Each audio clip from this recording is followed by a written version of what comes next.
penses, Raphaël, de cette 205 GR? Bah bien. Marche bien, hein? Elle est toute neuve, cette voiture. Bon, les essuie-glaces, quand il pleut, marchent pas, mais c'est pas grave, ça. Alors, bonjour à tous. Aujourd'hui, donc, on est retourné dans le Doubs. Et du coup, j'en ai profité pour sortir la 205 GR, donc la 1300, donc la marron, hein. Donc j'ai pas trouvé la référence de peinture parce que apparemment quand j'ai fait le nettoyage, eh ben, j'ai perdu la référence qui est normalement notée là, écrit normalement en écriture métallique là.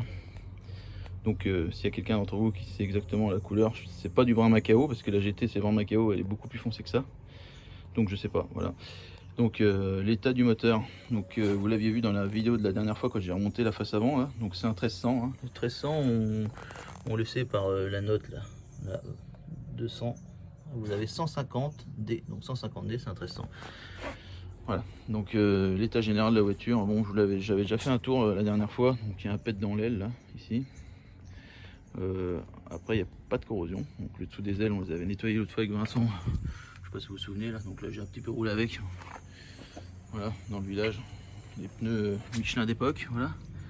Elle est pas trop moche cette voiture. Voilà, donc le coffre phase 1. Dans l'ensemble, elle est plutôt pas mal.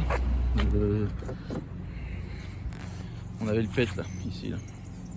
Donc là, comme on peut voir, il y a un trou et l'aile est quand même bien enfoncée. Donc là, il va falloir que je ressoude, que je change le feu et que je fasse un raccord. Donc j'ai fait un raccord sur la GT. Je sais pas si ça sortira avant ou après au niveau des vidéos, je sais pas. Donc vous verrez, hein, ça sera le même principe. Là. Au niveau de l'intérieur, donc on retrouve le tableau de bord qui est presque de la même couleur que celui de la GT. Voilà. Donc j'ai fait un peu de nettoyage depuis la dernière fois. Bon, j'y suis allé grossièrement, j'ai pas été dans le détail. Le tableau de bord est encore plein de poussière. Voilà, donc on a bien 145 000 km annoncé. Je pense que c'est réel. Hein. Par contre, la voiture, c'est une voiture de ferme.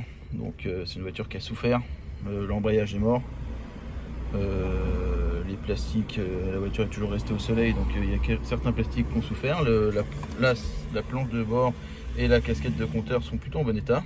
Le compteur marche, chose qui ne marche pas sur la GT. La GT, le compteur est carrément bloqué, ça a pété le câble de compteur, donc il faut que je retrouve, j'arrive à débloquer le compteur et que je retrouve un câble de compteur spécifique à ces modèles XY. Voilà, donc comme d'habitude vous avez le pommeau de vitesse qui est daubé. Là on a une voiture qui a toujours couché dehors, donc le vernis du ciel, du toit et du capot, c'est mort. Et puis bon bah on a les pneus qui sont d'époque, donc les pneus il faut les changer, les jantes sont pourries, mais la voiture dans l'ensemble est quand même propre pour une voiture qui a toujours souffert, se conspilate un peu quand même, faut le dire. Au niveau de l'intérieur, je vais peut-être plutôt ouvrir les portes de l'autre côté parce que cette porte ne s'ouvre pas évidemment. Donc là j'ai fait un gros nettoyage, il y avait des nids de guêpes, il y avait une fourmilière, enfin bah, voilà. Donc là elle n'est pas corrodée, donc ça c'est de la crasse qui est redescendue dessus. Voilà, elle est dans son jus, mais elle est plutôt dans un bon jus quoi. Donc le ciel de toit, bon, c'est pas trop moche non plus. Voilà.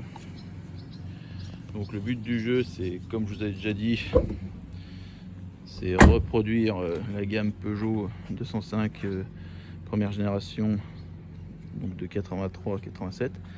Donc il me fallait une GR en 1300. Donc la GR en 1300, la voilà. Elle ira très bien avec la GT au niveau des couleurs. Il y aura peut-être une surprise à venir bientôt avec toutes ces 205 là. On verra, vous en tiendrez plus au courant quand ça sortira. Mais bon, c'est pas anodin de reproduire une gamme complète, c'est ma passion, mais ça peut évoluer sur quelque chose d'autre assez sympa sur la chaîne.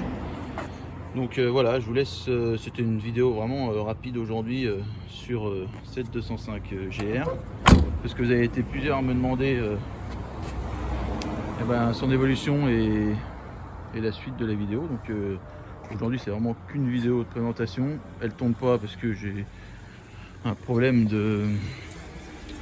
C'est pas un problème de batterie, en fait j'ai en permanence le contact qui est mis, enfin je sais pas pourquoi, enfin j'ai toujours le voyant batterie qui est allumé au tableau de bord et comme un con j'ai ramené, donc là on est chez ma maman, j'ai ramené chez ma maman et bah, j'ai oublié de débrancher la batterie, donc elle ne redémarre pas. Voilà. Je me retrouve avec une batterie à plat. Mais bon, c'est un problème que je vais vite résoudre, ça doit être un problème de masse. Voilà. Il faut que je la rapatrie à Nyon Retro Cars et qu'on s'en occupe comme il faut.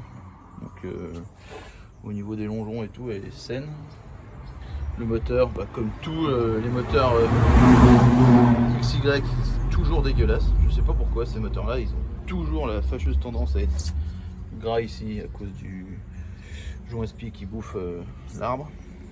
Mais qu'on en récupère une qui est 50 000 km ou 300 000 km, bon, certains abonnés vont m'envoyer peut-être des photos des leurs qui sont nickel, mais elles sont toujours dans cet état là, c'est-à-dire c'est toujours gras autour du carbu, c'est toujours rempli de merde dans le moteur couché, enfin, voilà. Donc elle fait partie, comme les autres, d'une voiture qu'il faut remettre en état pour qu'elle soit présentable. Voilà. Et bah écoutez, je vous laisse sur, voilà, sur cette image, cette 205 qui va reprendre du chemin très rapidement. Et puis bah, je vous dis à la prochaine avec celle-là ou avec une autre des 205 première génération, et plus tard avec d'autres véhicules qu'on a prévu de vous présenter. Voilà, et bien bonne fin de journée à vous tous.